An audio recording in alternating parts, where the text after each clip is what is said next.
Good afternoon and welcome back to Be So Creative Studios. It's time for Tuesday Tips at 2. I am Ellen and I'm going to tell you today about a great method to make half square triangles. A half square triangle is a standard in quilt piecing.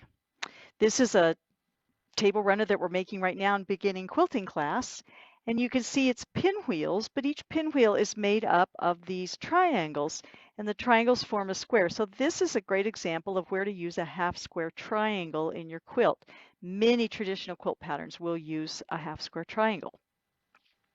Here's a couple that I've made, and just you can see it's a square, but each square, the square is made up of two triangles and it's sewn down the hypotenuse of that triangle. Now, normally in I guess more traditional quilting, we would be cutting each one of these triangles out, putting them together along the hypotenuse, and then sewing them together. The problem with that method always was that whenever you cut this edge on the diagonal like that, you get a very stretchy bias edge. And then when you go to sew that, it's easy to stretch that edge as you're going. So when you get done, you have a block that ripples and isn't really flat. So some great smart quilters have come up with a much more efficient way of making these. We're going to start with the two squares that you would have been asked to cut in your instructions. And we're going to put the two squares right sides together and then turn it so that it's on point. And I am going to draw a straight line from corner to corner right along the diagonal of that square to create two triangles. At this point, it is easy to say, oh, this is going to be simple. Now all I have to do is just sew on that line and I'll have my two triangles. No, well, it's deceiving because if I sew on that line, where am I going to cut to separate these into two? And so what I have to do instead is use this line as my guideline. I'm going to be cutting them apart on that line. And what I really want to do is I want to sew 1/4 of an inch to the left of the line I drew and 1/4 of an inch to the right of the line I drew. And then when I cut it in half, I'm going to have two half square triangles. So let me show you what that looks like after I get it sewn. So here you see the line I drew in the center, and then I used red thread so you could see, and I sewed my 1/4 an inch. And yes, I know I wasn't having the best day and I didn't sew very straight. So what am I going to do? Should I rip that all out? Don't worry about it. With this method, I'm going to show you how you can still make that work, even if you don't sew completely straight or an exact 1/4 of an inch. You're still going to be able to square these up and make them work. So now that I've got this sewn, I'm going to come back with a straight edge ruler and I'm going to cut in between my two sewing lines, basically cut along the line that I drew with the marking pin. Once I cut those, I have now two, and when I fold them out, you'll see that I have made two squares. And that's what we call a half square triangle. And by the way, many times in your patterns, you will see this just shortened to HST. When you see capital H, capital S, capital T in your patterns, that's what they're talking about. Make a half square triangle. That's what this is. So right now I'm going to press these. Let me get my pressing board here. Your pattern may tell you to press towards the dark side. It may tell you to press the seams open. I'm going to press these towards the dark side, and to do that, I put the dark side on top. I like to press my seams nice and flat.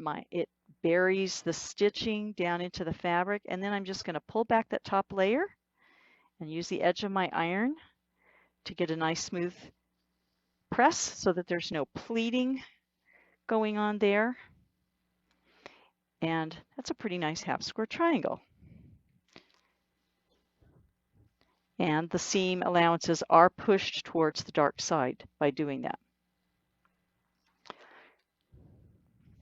Now when I go, I'm going to be sewing these together. So when I go to sew these together, I'm going to do whatever my instructions said. I could do it like that. If I was going to make a pinwheel, I'd put them together like that and then make 2 more up here to form the pinwheel. If I do them like that, I have the pattern called flying geese. But I have a problem because when I match those up, they are not even. And why aren't they even? Because I didn't sew consistently. This seam allowance was sewn a little smaller, and so that square is a little bigger. And that will happen as careful as you try to be. Nobody's perfect, so not to worry. I'm going to show you how to get these ready to quilt and to sew together by using this great little tool, which is called a square up ruler. Pardon me, square up ruler. And it's great for half square triangles. I'm going to take my first square here. I think I'll take this one because I know this one was a little smaller. I'm going to put it so that the diagonal goes across there. And you can see on a square up ruler, I have a diagonal line marked right there. And then I have numbers 1 through, this one is a 15.5 on both sides. So I'm going to set that along the seam line so that that diagonal line exactly matches up with the diagonal line that I sewed. And now I want to push this to the upper right hand corner as far as I can until I'm in the edge of the fabric. I don't want to go past because that's going to leave a short place. I want to make sure there's fabric all the way to the edge of that ruler. But I can already see that I've got a little extra here. I am not even. So as long as this is nice and straight, I'm going to take my rotary cutter and just shave away that side and then along the top.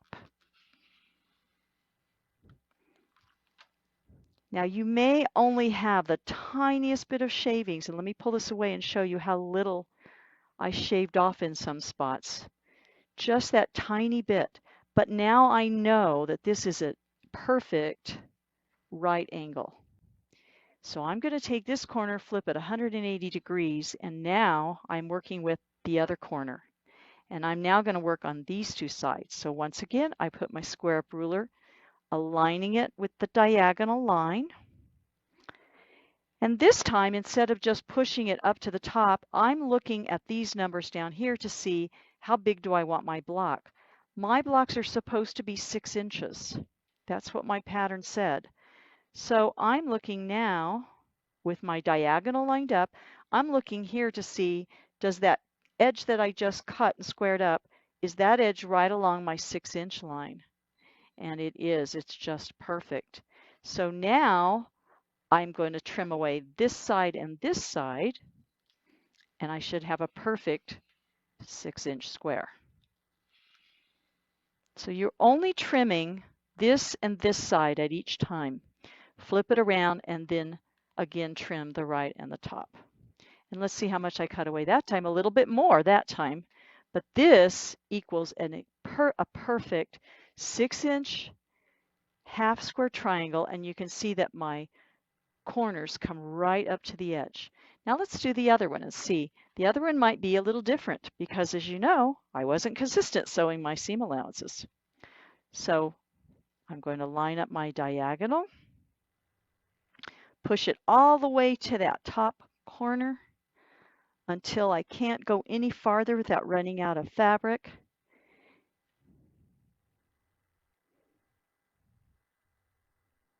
And I'm going to shave away right and top. That top, I hardly had anything to take off.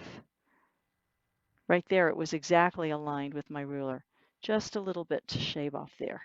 Flip it 180 degrees, and now I'm going to do the other 2 sides.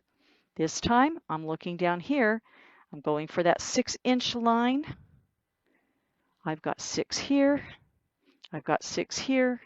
I've got my diagonal set. Everything else has to go. So here goes the right side. Here goes the top. I had to take a little bit more off of this one, as you can see, but I have a perfect 6-inch block. Now let's see what happens when I try to marry these together. Just perfect. If I want to do there, here's my flying geese.